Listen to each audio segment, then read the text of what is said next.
Hi, everyone. Welcome to the So Tru Network with Dawn Johnson and Powers. I am so glad you're here, and I'm extremely excited to have you here for our In Tru Conversations series.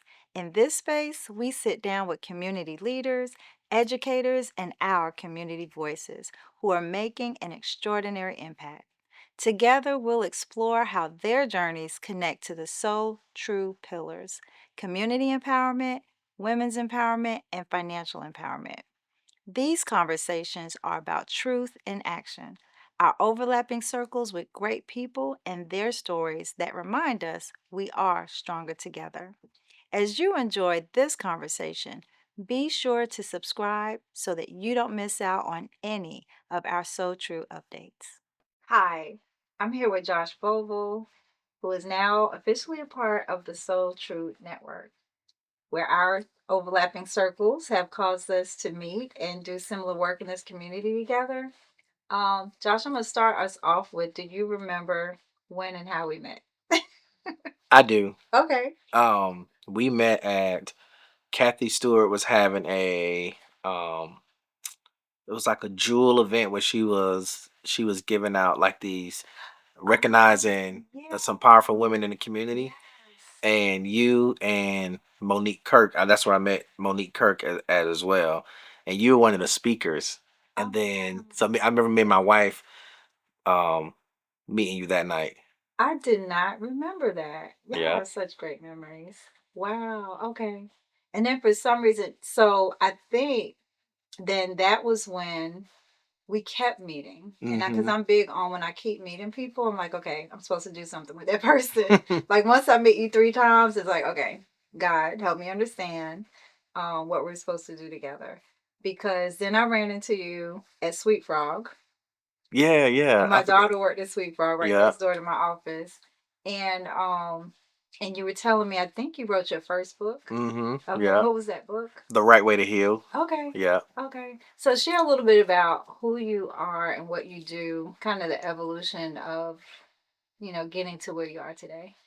I think for me, I'm a man of God. Mhm. I try to be, at least. I think that's my foundation.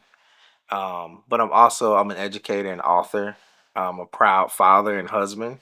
I think for me, and if I put it in order, my family has like the three F's. Faith, family, freedom is kind of how we operate, make big decisions in our life and everything. So my faith is first and foremost, and then my family is second. So like that, being a father and a husband, and then the freedom part is we're going to be a family that fights for not only our freedom but the freedom of other people as well. And for me, that kind of reveals itself through the work that I try to do with the write-ins and my work in education, is that third F, which is that freedom part. Awesome. So I remember just a part of our journey, and I don't know sequentially or chronologically when all these things happened, but um, you formed Rock Hill Video Company.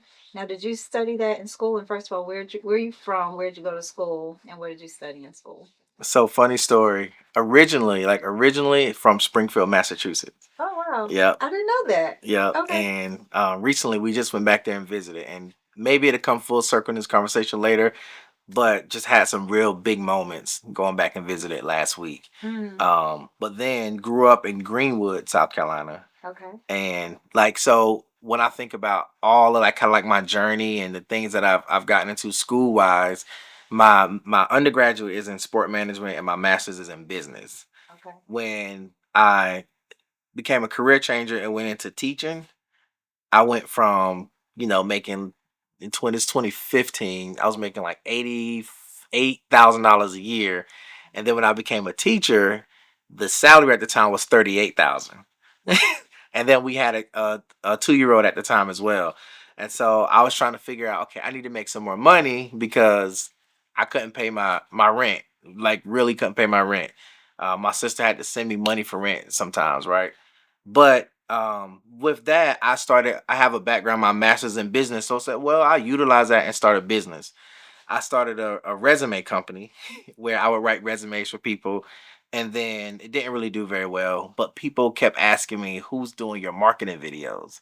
And I would say, I'm doing those, right? Yeah. Because one my friend, we was in college, started a poetry club, and he taught me how to utilize the video, the camera, and things like that.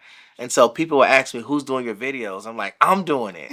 No, you're not. And so that would become like a thing. And so I started thinking, I said, if everybody's asking me who's doing my marketing, maybe I need to be doing some marketing. Right. So I closed that business down, and then I started Rock Hills Video Company. Wow. Yeah. While you were in college or after you No, graduated? this is when I began teaching. Okay. Yeah. Wow. So when I first moved to Rock Hill, maybe year two is when I started Rock Hill Video Company. Okay. And Yeah. you came to Rock Hill to start teaching? Yeah, Okay. because I was living in Columbia. Okay. Because I was working at a company called Bridgecrest, which is the company that owns, if you ever heard of Drive Time. Mm-hmm. And so I was working there and living in Columbia, and then I got a teaching job in York Okay. because they would have the teacher expo in Columbia. So I was trying to get into teaching and coaching. And so I met my principal at the time at the teacher expo.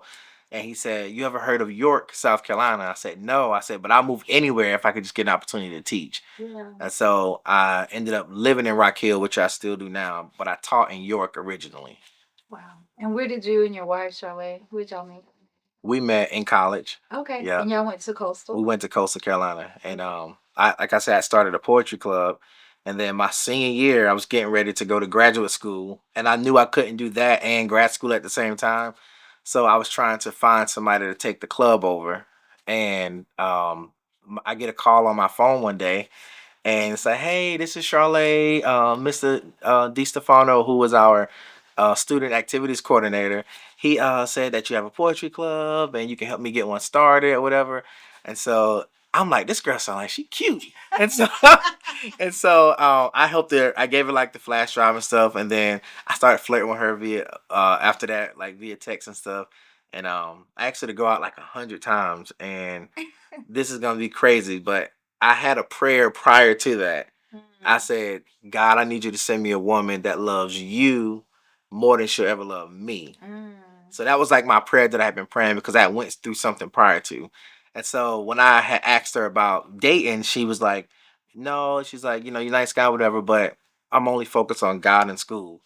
So I was like, "That's the one."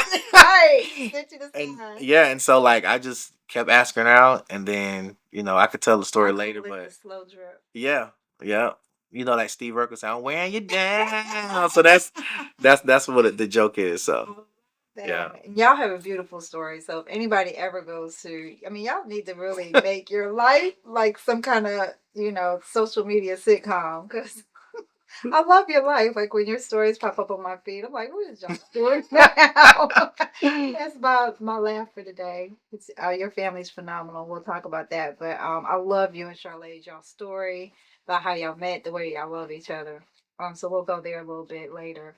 But okay, so that takes us into you are now kind of considered chief storyteller. Did you give yourself that name? Yeah, I did. Yes. I don't know. I don't even know if I actually even it sounds too formal. Like, Okay. when you're trying to think about what you're gonna when you start a company, what's your position gonna be? Like, I don't know why I chose that, but if I'm being honest, I would say instead of chief story officer or advocate, I would just say story advocate Okay. because I'm a true advocate for people sharing their stories because they connect us, and that's something Absolutely. that I think is super powerful. And that took our relationship to a deeper level because Rock Hill Video Company, in my eyes, it like took off. Like when we started seeing videos and social media and stories getting out there about people, their nonprofit organizations, their businesses, Rock Hill Video Company's name just kept coming up. So when I started wanting to get my story out more on social media, that's how we connected. I think you had worked with Tony and Page and Ascent Mhm. Solutions, and that connected us. And I wanted to get your advice and guidance on all the things that was going on in my head. And we worked together for a while. So tell us about that transition because I also with Bell, the Black Economic Leadership League, and we help people with business development. We had you come speak to just talk about your journey in business. So, talk a little bit about that transition from Rock Hill Video Company to where you are now. I would say I would be remiss if I didn't say this part. Okay. The transition has been, I think it's been very impactful for me personally because our conversations, don't Miss Dawn, and I'm gonna say this on camera, have been life changing in so many ways. Just from understanding of, I like when I was making a decision about if I'm going to stop doing a business that, with God's help and my wife's support, like went from nothing to like a literal. The year we closed down the business, that was our first year become like making, well, gross, not net, six figures. Wow. And for me to walk away from it, I had so much peace because I wanted to make sure that I was doing what I was doing for the impact of it, and making sure I was operating within my, like I said, my three F's with my family. But so many conversations with you and hearing just the way your brain works and how you able to categorize things, how you're able to prioritize things, and how you're able to, systematize your life in such a way that it's just like it has to be seven Don Johnsons, because how are and just those conversations were so meaningful, even just from the financial work you do. Like just my wife's, I was telling my wife about the conversation we was having about marketing for your 7 steps of financial, is freedom. Eight steps of Financial empowerment. financial empowerment. I'm telling my wife about it. And she's like, "Well, we need to sign up for the class." And I just transparent moment. I was like, "I don't know if I want to sign up because it's my client, whatever." She's like, "Well, I'm gonna do it."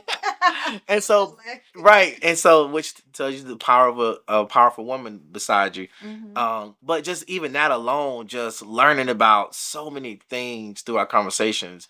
When I started making the transition, it has been seamless and easier because for Rocket Video Company, I started with the idea I want to make some money, which is okay, but that's not the why behind the work that we do. Right. And when I came and spoke to the Bell students, I remember you in conversation saying, when you go into something, you have to be thinking about what's your end goal, what's your purpose, what's your reasoning behind it. And so for me, I was like, okay, I'm making the right choice. So now with the work I'm doing with, my book and my speaking, for me, it's about the impact. And I have in my mind what my end goal is. And so that part has been seamless because of the conversation that you and I have been able to have.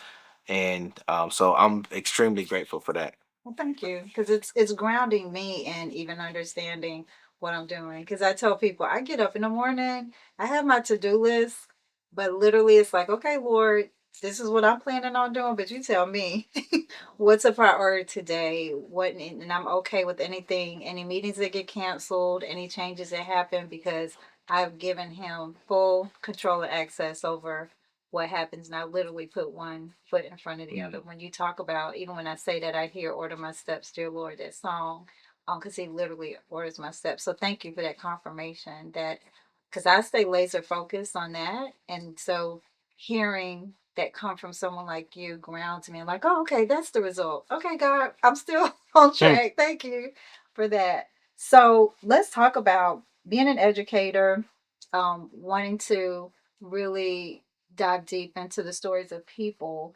Um, how does that correlate to the work that you do in the community now and the needs and the journey that you see yourself on with empowerment in your new book, your latest book? So if I said understood the question, it was just how does the work impact my work? How do I view it impacting the community? This new transition that you've made, how does it dovetail into the book and your journey now? So for me, and I think about my Uncle Herman, Okay. who you met him at my book launch, and Yeah. he just recently passed away. We had his funeral last Thursday. Okay. And so at this funeral, people from all across the country and people were talking, people that were younger, older, different races. Just it was just for me sitting there on that pew, hearing these people talk about my uncle's impact and how he poured into so many people, how he mentored, and thinking about this, which is super powerful. I think about the little black boys that go through schools every day, right? And I think about all of these men, but specifically black men and men of color that were there to talk about my uncle's impact on them. Wow. And I'm talking as young as one of the guys who spoke was probably in his early 20s, to as old as 80 plus years old, talking about the impact he's made. So for me, I get extremely, extremely like excited about the work that I'm doing, because the transition for me is, you think about the end goal I talked about, is I am super hyper focused on making sure that every kid that I interact with has an opportunity to become their best selves.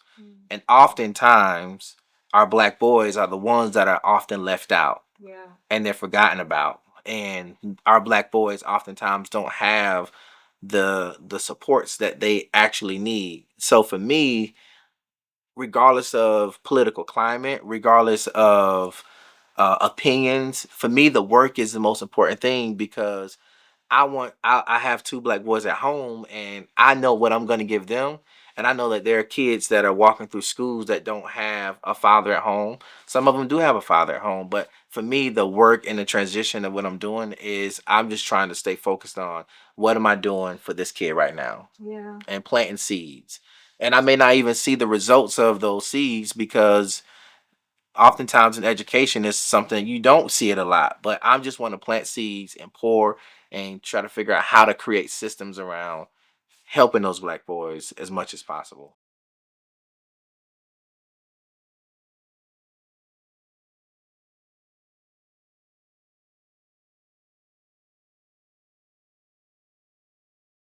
Thank you so much for joining us for In True Conversations.